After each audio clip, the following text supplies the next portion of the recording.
ABN Marathi news मध्ये आपल्या सर्वांचं स्वागत आहे। ताज्या बातम्यांसाठी एबीएन मराठी न्यूजला सबस्क्राइब। साहित्यरत्न अण्णाभाऊ साठे यांच्या निधीतून चौकात सुशोभीकरण नको, मातंग समाजातील विद्यार्थ्यांसाठी अभ्यासिका द्या। समाचार चौक मधला मांगवडा या ठिकाणी साहित्यरत्न अण्णाभाऊ साठे स्मार्ट निधीतून सुशोभीकरणासाठी 50 लाख रुपये निधी मंजूर झाला होता। परंतु शेजारी मातंग वस्ती असल्या कारणाने मातंग समाजातील मुलांना शिक्षणासाठी अभ्यासाकरिता त्यांना जागा अपुरी पडते। कारण मातंग वस्तीमध्ये छोटे छोटे घरी असल्या कारणाने अभ्यासाकरिता जागा पुरत नाही व अभ्यासही होत नाही। या ठिकाणी साहित्यरत्न अण्णाभाऊ साठे अभ्यासिका झाली पाहिजे अशी समस्त मातंग समाजाची मागणी आहे। कारण समाजात हुशार मुली आहेत। एमपीएससी यूपीएससी सारखे परीक्षा देणारे आपल्या समाजात निर्माण झालेले आहेत। म्हणून या ठिकाणी साहित्यरत्न अण्णाभाऊ साठे अभ्यासिका झालीच पाहिजे। या मागणीसाठी उत्तरचे आमदार विजयकुमार देशमुख, माजी नगरसेवक अमर पुदाले यांनी पाठपुरावा करून समाचार चौकात सुशोभीकरण करण्याचा निधी मंजूर केला होता। परंतु समस्त मातंग समाजाच्या वतीने सांगण्यात आले की आम्हाला सुशोभीकरण करण्यापेक्षा साहित्यरत्न अण्णाभाऊ साठे अभ्यासिका बांधून मिळाली पाहिजे। आमच्या निवेदनाचा विचार करून त्यांनी होकार दिला। लवकरच कामाची सुरुवात करण्यात येईल असे सांगण्यात आले। यावेळी खंडू अप्पा बनसोडे, सुरेश अप्पा पाटोळे, महेश डोलारे, शांतीलाल साबळे, याबा बनसोडे, पप्पू बनसोडे, नीता बनसोडे आदी समस्त मातंग समाज महिला व पुरुष उपस्थित होते। जय भीम, जय लहुजी। मी खंडू बनसोडे, मातंग समाज कार्याध्यक्ष। शुक्रवारपेठ समाचार चौक मधला मांगवडा तालीम ही 900 वर्षाची परंपरा असलेले लोकवस्ती आहे। पूर्वी या सोलापूरला सोनलगी नाव होतं, आता सोलापूर आलंय। तेव्हापासूनचे रहिवासी आज तागायत ही वस्ती जिवंत आहे आणि या वस्तीमध्ये 600 ते 700 कुटुंब वास्तविक सध्या आहेत। महापालिकेमध्ये तशी नोंद आहे।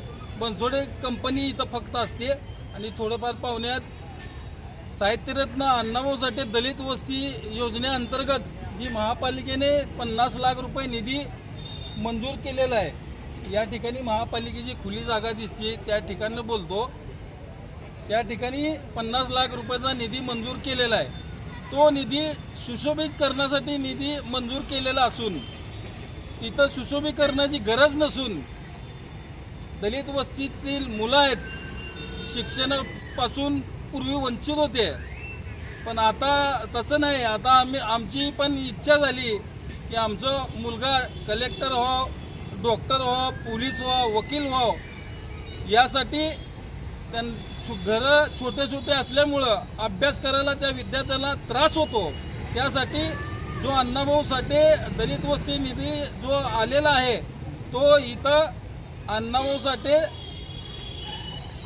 अभ्यासिका बांधून मिळाली पाहिजे, जेणेकरून भावी पिढीच्या आयुष्यासाठी, भावी पिढीच्या भविष्यासाठी आम्ही कुठंपर्यंत हलग्या वाजवणार, कुठंपर्यंत ढोलीबाजा वाजवणार। आम्हाला पण वाटतंय की आमचा मुलगा वर्दीमध्ये यावं। तर महापालिकेला एक विनंती आहे, इथल्या स्थानिक आमदाराला विनंती आहे, नगरसेवकाला विनंती आहे की निधी व्यर्थ न जाता अभ्यासिकासाठी तो निधी मंजूर केला आणि तो निधी अभ्यासिका बांधूनच मिळावी एवढी इच्छा आहे। आणि एवढंच बोलतो आणि मी माझी इथं 2 शब्द थांबवतो। जय भीम।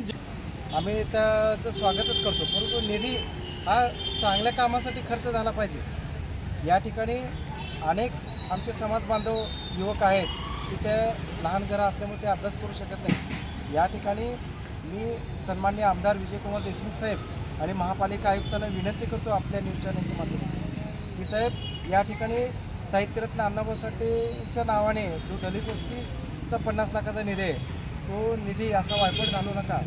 आणि शासनाचा हा निधी वायपट गेल्यास तो खऱ्या अर्थाने आपल्यासारख्या सर्वसामान्याचा टॅक्सच या ठिकाणी बुडणार आहे।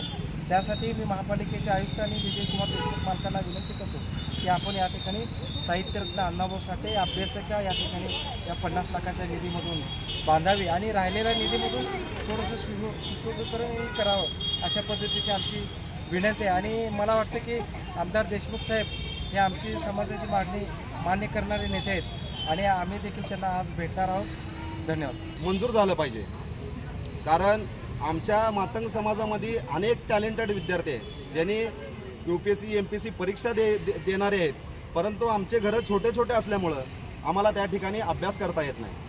म्हणून या ठिकाणी साहित्यरत्न लोकशाहीर अण्णाभाऊ साठे अभ्यासिका म्हणून ही नियोजित जागा या ठिकाणी महानगरपालिकेने बांधून द्यावी अशी आमच्या सर्व समाज बांधवाच्या मातंग समाजाच्या वतीने विनंती आहे.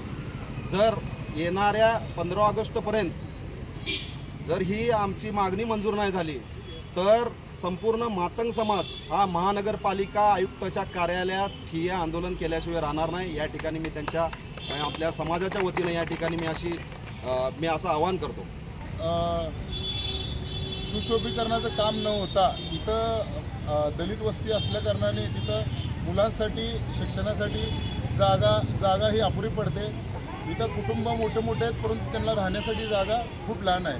त्यामुळे मुलांचा अभ्यास करण्यात अडथळा होत आहे. त्यामुळे मी स्थानिक आमदारांना व महापालिका आयुक्तांना एक अशी विनंती करतो की इथे लोकशाहीर अण्णाभाऊ साठे यांची अभ्यासिका केंद्र इथं बांधून मुलांच्या भविष्यासाठी विकासासाठी मदत करावी अशी मी विनंती करतो.